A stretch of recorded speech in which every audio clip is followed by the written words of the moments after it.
The nonprofit Families Against Fentanyl shows child fentanyl deaths are rising faster than any other age group.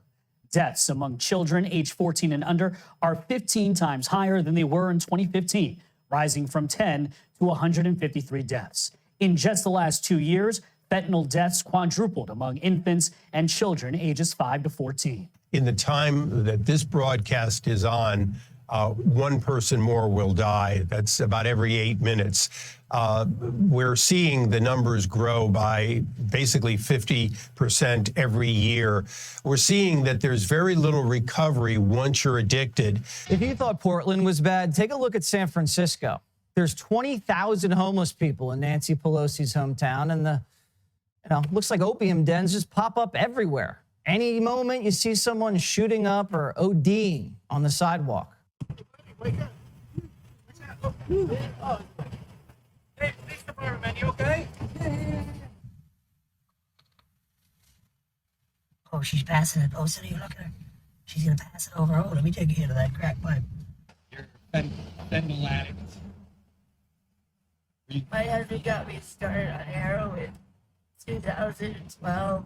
Say it again. Here's the fire. Go on, guys. This is just tragic. Somebody must do something.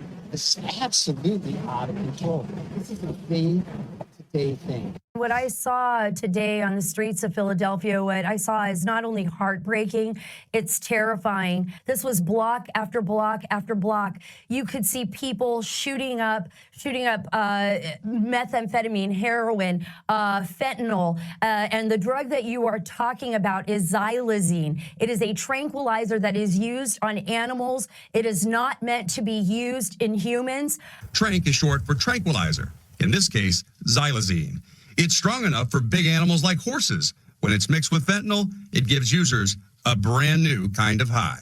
So like they start dancing and they seem kind of happy and they're just having fun, to an immediate like zombie like trance, like staring through you as if like a horror film. What it does to the human body is so terrible it looks like a film effect.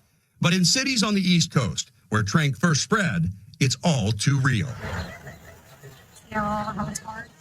It's called necrotic. The tissue underneath is dead. Right here where you see this green stuff coming out, that's because you have pus. Dr. Jen joins us now with the topic I'm actually a little surprised we're talking about, even though it's such a huge trend right now. We're talking about microdosing mushrooms. Moms across the country are using them to treat anxiety and depression. We're talking products are catching more than adults' attention. A report out today from medical journal Pediatrics reveals the rate of children under 6 eating cannabis edibles is skyrocketing, rising more than 1,300% in recent years. Nearly all of the exposures reported happened in the child's own home, and more than a fifth resulted in hospitalization. Good morning from the beautiful city of Portland, Oregon. These are images and video from an army of citizen journalists in Portland who have been documenting a city in decline. Public drug abuse, addicts sprawled on the sidewalks or wandering the streets. Tent encampments on many street corners and fires seen burning along the roadways. What used to be one of America's most beautiful and livable cities is being slowly destroyed by epidemic levels of crime, drug abuse, homelessness, and mental illness. One local is called Portland an open-air insane asylum. Portland has become a mecca for addicts and drug dealers who have migrated here from across the country to take advantage of weak drug laws. It's also attracted drug cartels. There were 11 drug overdoses on March 31st alone, and one pill of fentanyl can cost as little as $1. Things got worse for the city when Oregon voters approved Measure 110. It decriminalized possession of small amounts of drugs, making it a health care issue and not a crime. Police officials say it's led to a huge increase in the amount of drugs on the streets, which has led to a surge in crime. It wasn't always like this. Portland, Oregon, one of the nation's most beautiful cities. The citizens of Portland attend many fine churches. It is a family town, a good place to bring up children. In Portland today, a viral video shows a man using drugs in front of a child. Just last week, a man beat someone with a golf club in front of this Portland restaurant. The nervous owners then offered the attacker hot coffee, which he dumped on the victim. 79% of businesses surveyed in Portland have been victims of vandalism or break-ins. 19% have been vandalized at least 5 times. Walmart and Cracker Barrel are part of a wave of businesses that have fled the city. More than 2,600 downtown businesses have left. It's not funny anymore. We'd like to go back to where Portland was just weird.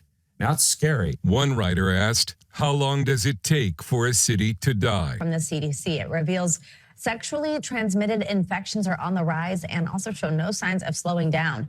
NBC News medical fellow Dr. Akshay Syal joins us now on this. Hey, Dr. Syal, good to see you. So just how many cases are we seeing, and do we have any idea what is the reason for this uptick? We're seeing about 2.5 million cases of chlamydia, of gonorrhea, and syphilis combined. That is up from last year, and it's continuing to rise. It's up about 7% over the last 5 years. And Savannah, the one we're really worried about here is syphilis.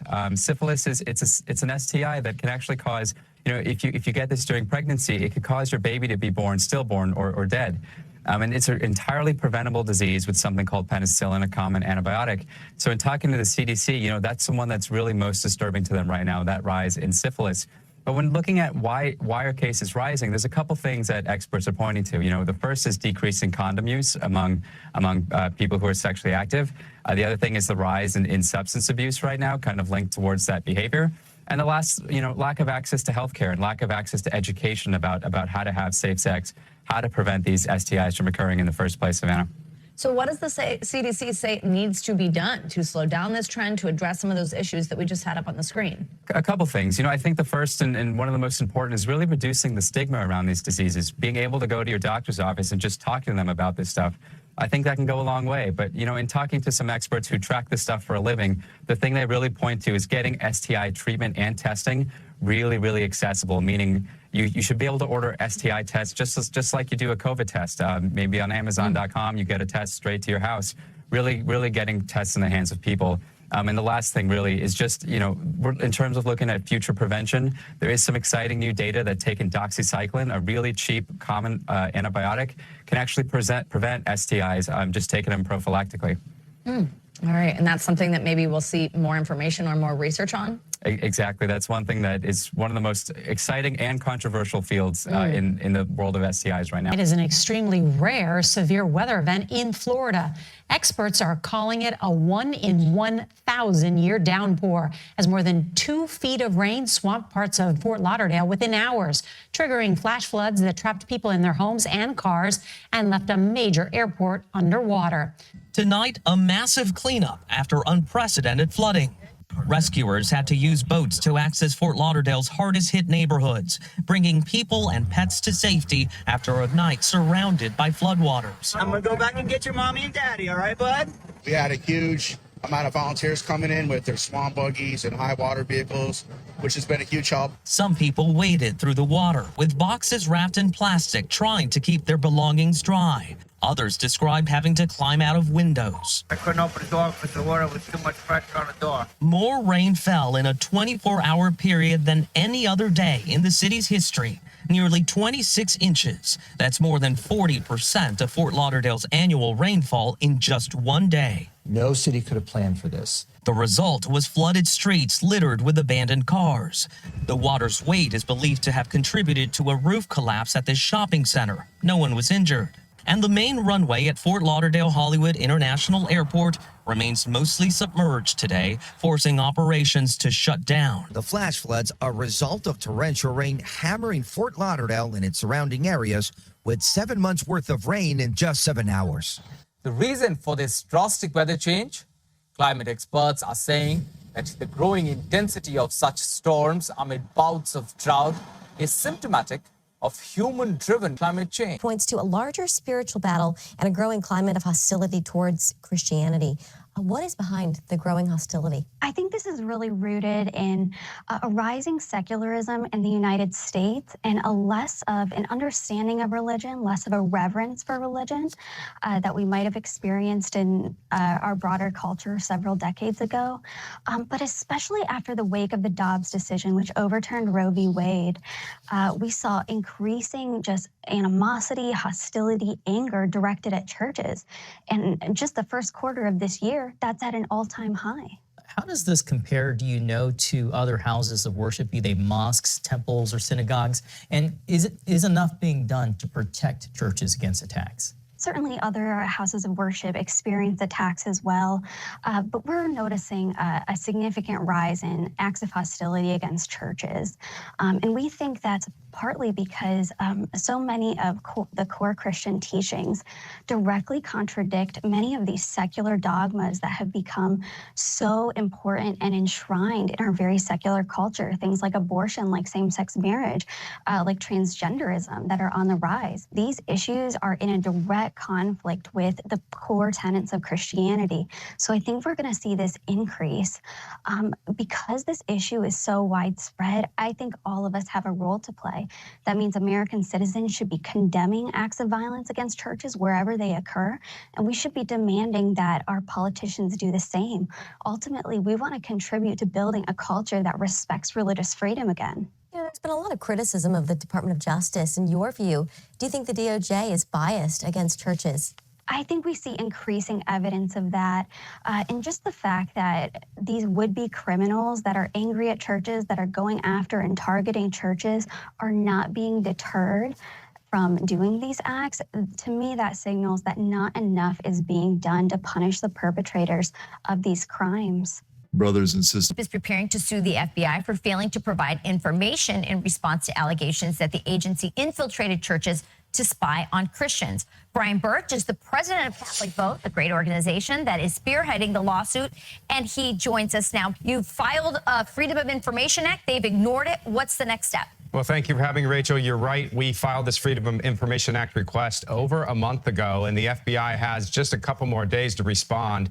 We have not received anything from them to date, and if we do not get what we are entitled to by law, we will file a federal lawsuit in the coming week in order to get to the bottom of what exactly the FBI is doing, spying on Catholic churches, using tripwire and source material from Catholics going to Mass in order to inform on them under the guise that Catholics have somehow become a threat to democracy. This thing is so crazy, and the drip, drip, drip tells me that there is more to this, and the fact that they don't want to answer your Freedom of Information Act that you filed also tells me there's more to this story.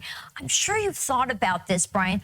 Why are they going after Catholics? What are they so afraid of? What is this threat to democracy that Catholics and Catholics who love the Latin Mass are to this administration? Let's be clear, it's no longer just Latin Mass Catholics. The memo that Congressman Jordan received pointed out that they're now pursuing mainline Catholic churches.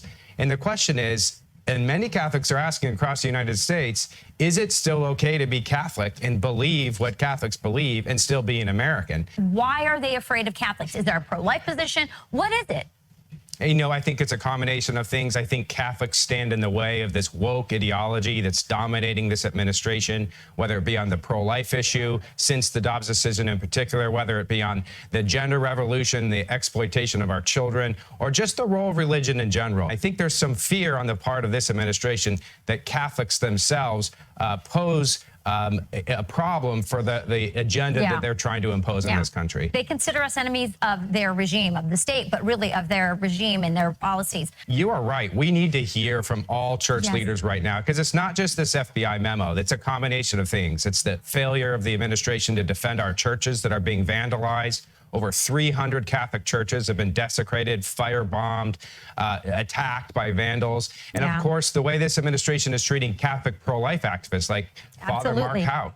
Absolutely. Well, all Christians should stand together on this because first they came for the Catholics, then they're coming for all of you. Provocation from North Korea. The country's leadership says it tested a new kind of intercontinental ballistic missile, one using solid fuel instead of liquid, which could make it quicker to launch. Overnight, the U.S. and South Korea apparently in a counter move, conducted joint air drills over the Korean peninsula, including F-16 fighters and a B-52 bomber. Impressive pictures there. Ramy Inocencio looks at what it all means. I want to know as well, Ramy. Solid fuel missiles have really been a key goal of North Korea for a very long time. And North Korean state media did broadcast the launch of that new missile set to propaganda music from an undisclosed location. Now, these kinds of missiles can be deployed faster, easier, and also more safely. Solid fuel also doesn't degrade as fast. That means they can be fueled long before launch, so that means spy satellites might have a tougher time detecting them. Images also appear to show Kim Jong-un watching the launch and even smiling. Other images show him with his daughter, Kim Ju-ae, featured prominently. And it's important to note that anything Pyongyang does here for the public is choreographed. One North Korea analyst says Kim may be trying to portray an aura of stability to the people by showing off his family, and that he may be aiming to produce solid fuel missiles that can eventually fly 6,000 miles. And Dana, that is just shy of New York and Washington, D.C. A new warning as the U.S. and the Philippines hold their largest ever joint military drill.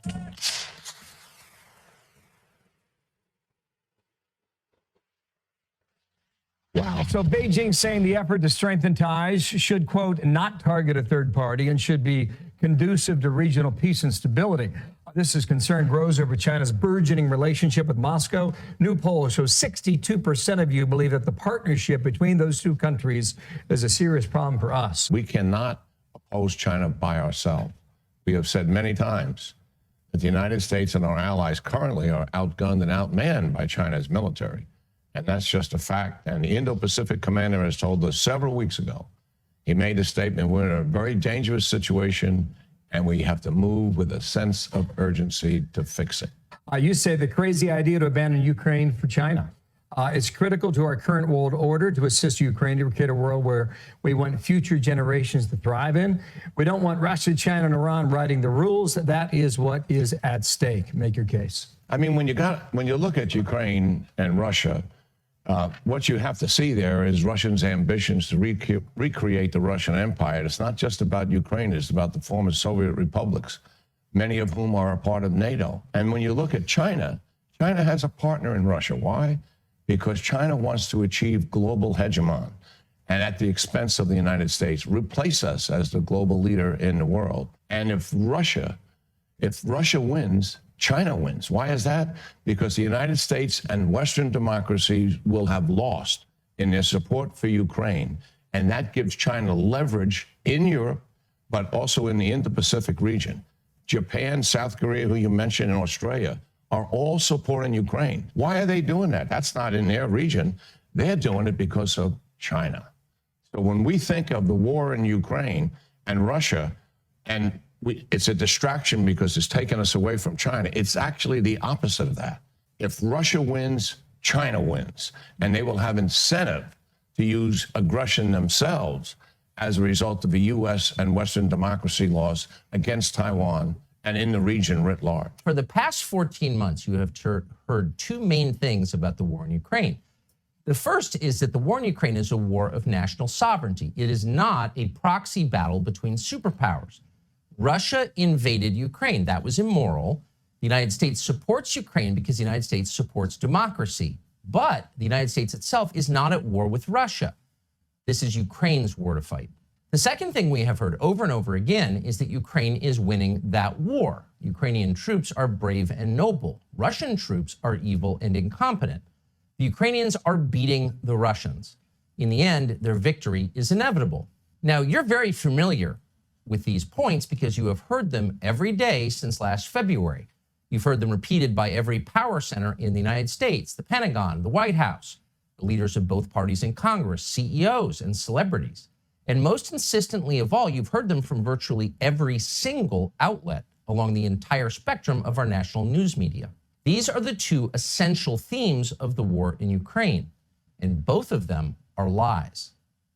We know that they're lies because late last week, leaked intelligence about the war in Ukraine began to appear on social media.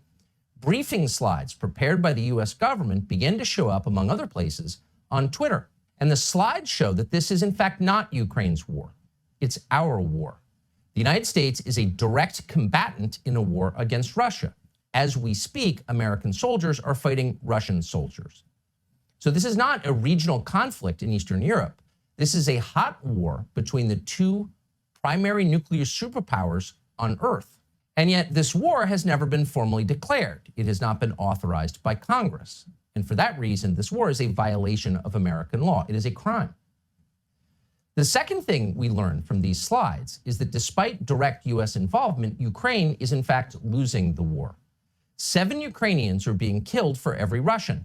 Ukrainian air defenses have been utterly degraded. Ukraine is losing. The Biden administration is perfectly aware of this. They're panicked about it, but they have lied about this fact to the public. Just 2 weeks ago, for example, Secretary of Defense Lloyd Austin told the U.S. Senate that Russian military power is, quote, waning. In other words, Russia is losing the war. That was a lie. He knew it was when he said it, but he repeated it in congressional testimony. That is a crime. But Lloyd Austin has not been arrested for committing that crime. Instead, the only man who has been taken into custody, or likely ever will be, is a 21-year-old Massachusetts Air National Guardsman who leaked the slides that showed that Lloyd Austin was lying. He revealed the crimes, therefore he's the criminal. That's how Washington works. Telling the truth is the only real sin.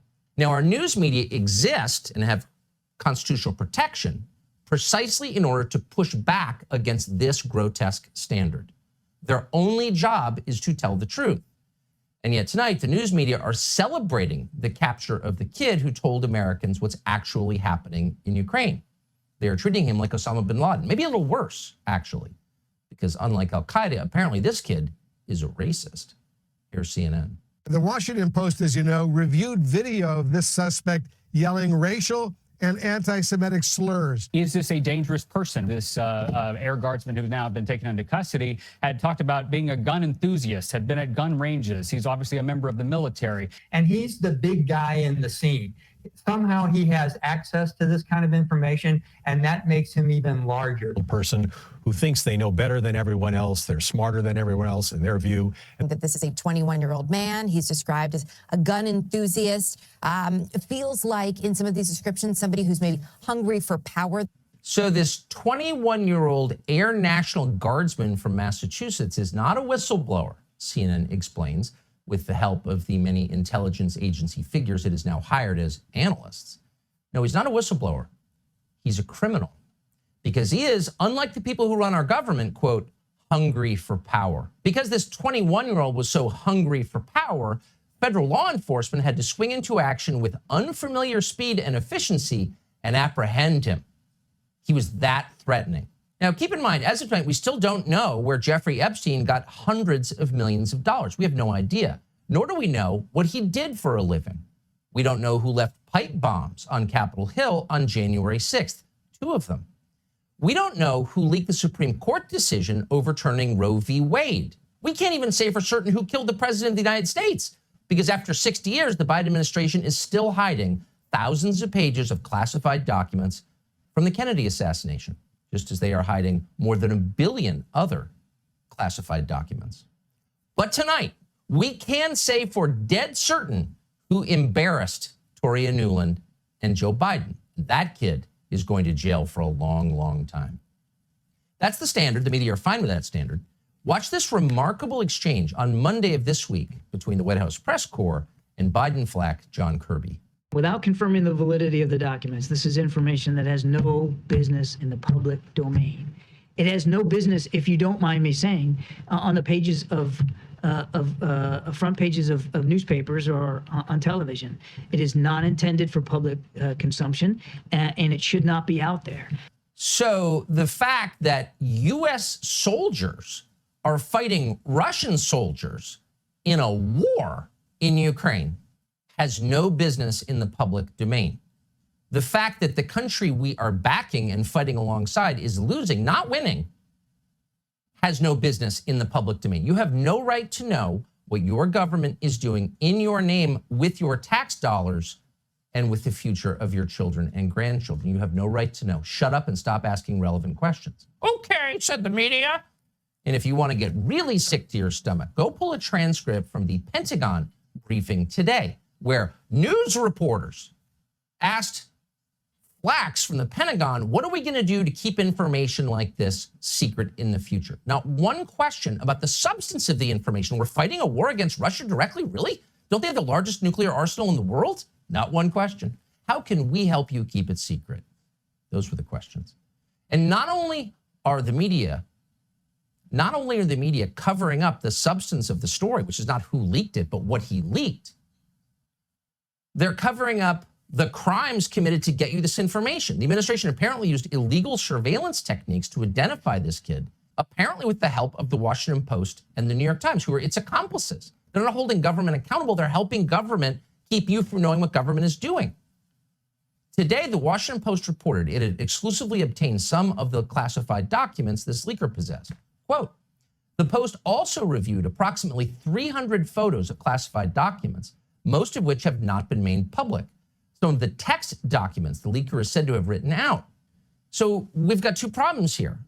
If it's illegal to see these documents, if you don't have a security clearance, how is the Washington Post doing this legally? They don't have a security clearance. Well, obviously they were given them by the US intel agencies and are working alongside them. But the bigger problem is this is information that's relevant to the public in a so-called democracy. You can't lie about things that jeopardize our collective future and get away with it. And you certainly shouldn't be doing that with the assistance of the news media. The news media whose job it is to inform you of what your government is doing. But instead they are working actively late into the night to lie to you on behalf of their masters in permanent Washington. And by the way, just last week, the plan was to lie in an even more grotesque way and blame Russia for this. And we're quoting, Russia or pro-Russian elements are likely behind the leak of several classified U.S. military documents posted on social media that offer a partial month-old snapshot of the war in Ukraine, 3 U.S. officials told Reuters on Friday. Really? Who are these officials who lied to Reuters? And then Reuters just, of course, obediently reprinted their lies, as they always do. News agencies print what they are told to print by the intel agencies, no matter how ridiculous it is, no matter how much dignity and self-respect they exchange in return for doing it. So what's happening to this leaker now is what happens to anyone who contradicts the national security state and their obedient servants in the media. You go to prison so the media can continue to tell you lies. Here's MSNBC, for example, assuring its viewers that everything's just fine. What the Russians didn't understand was that they were going into the lion's den. That kind of what we would say in the military, this force multiplied, made the Ukrainian army quite literally unbeatable. They are winning. Russia is going to lose this war. Every last person has said exactly what Malcolm just said. They're going to win this war. It's not a matter of if, but when. 14 months in, they are simultaneously telling you that Ukraine's victory is inevitable, mostly because of the moral power they possess. But at the same time, you need to send tens or hundreds of billions of dollars more in advanced weapon systems to Ukraine to keep them from losing. What will they say now that we know the truth and that we know that they lied to us, not just the U.S. government, but the U.S. news?